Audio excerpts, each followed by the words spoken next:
Let's read some Glitch in the Matrix stories. Hi, Indie Matrix. Hi! I hope these 3 stories might convince you that there's something weird going on in my family. Love your channel. Part 1, my dad.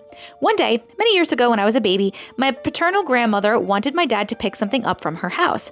My dad had been drinking, however, and my mom didn't want him driving, so she volunteered to go get it. She was getting me ready to go with her because she didn't want to run the risk of my dad dropping me or anything while she was gone because, again, he had been drinking. Cryptically, my dad asked my mom to leave me at home. He promised that he would not pick me up, not even if I cried, but she had to leave me at home. Also, he told her that when she got back home, she should not park in the same spot.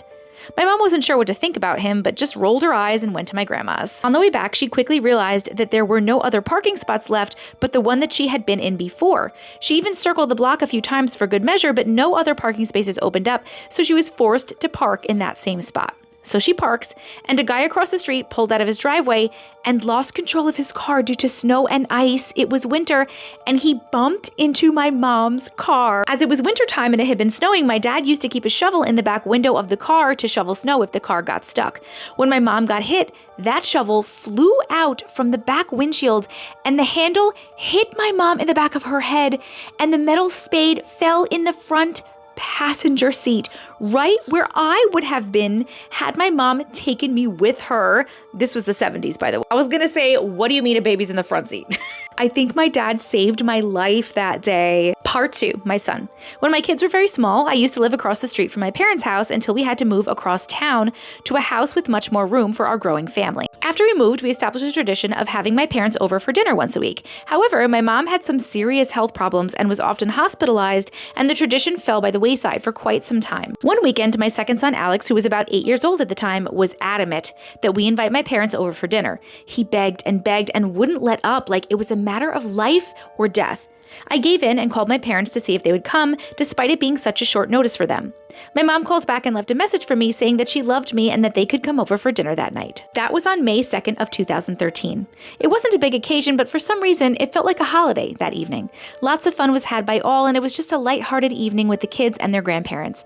I felt the need to take lots of pictures of the occasion, and so I did.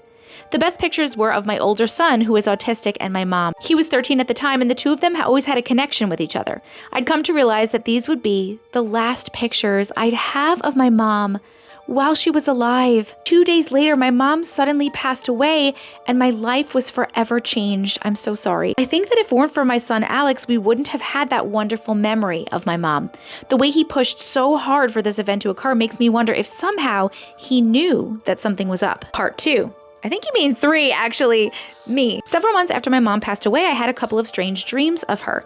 In one of them, I was looking at a picture of her in my old house from when we used to live across the street from my parents. I jumped into the picture and hugged her so hard because I missed her so damn much. I just hugged her, and I told her I was sorry for everything bad I'd ever done to her. She and I did fight sometimes, though we loved each other fiercely. In the dream, she just looked at me like she was totally surprised and told me that everything was okay and that she loved me too. In another dream, it was the night that my mother died. Our family was in my parents' house waiting for the funeral home to come pick up her body. Only I was some kind of newspaper reporter in the dream. It was weird. I saw my mom take her last breath, which didn't happen in real life, and I wrote on a piece of paper, "The end," as if I had been writing her life story or something. As soon as I wrote that, a bright light came out of my mother's body and yelled at me. It said, "That is not the end of our story. You and we're connected forever. Nothing can change that." And then the light disappeared up into the ceiling. I woke up from that dream with tears in my eyes, knowing that my mom had contacted me somehow through my dreams. It's going on 11 years now, and I still miss her. So what do you think? Is our family psychic? I think you 100% had a visitation from your mom, and I love that she was saying, this is not the end. I guess maybe to let you know, like, you will see each other again. I love when we get visits from our loved ones. It's so beautiful. I'm so sorry for your loss, by the way. And as far as your husband and your son, they definitely got something going on. I feel like it doesn't seem like they know that they have some sort of ability, right? Like their intuition is on point, or they're seeing little premonitions or something, because your son absolutely knew that this was going to be the last time. And I'm so glad that he pushed for that and you got that. And your husband obviously knew what was going to happen. But you know what? I want to know. When you talked to your husband about that, like after that happened, did he tell you, like, did you ever ask him? I'm wondering if he just kind of like had a feeling like, hey, when you come home, like, don't take the baby, don't park in that spot. Or was it more like he saw something that was going to happen and he had like a vision? He had a vision. That's the question I have. Everybody let me know what you think in the comments, and thank you so much for sharing your stories. I'm Auntie Matrix, and if you like stories like this, make sure that you follow me, and you can send me yours if you want to this email address right here. We believe you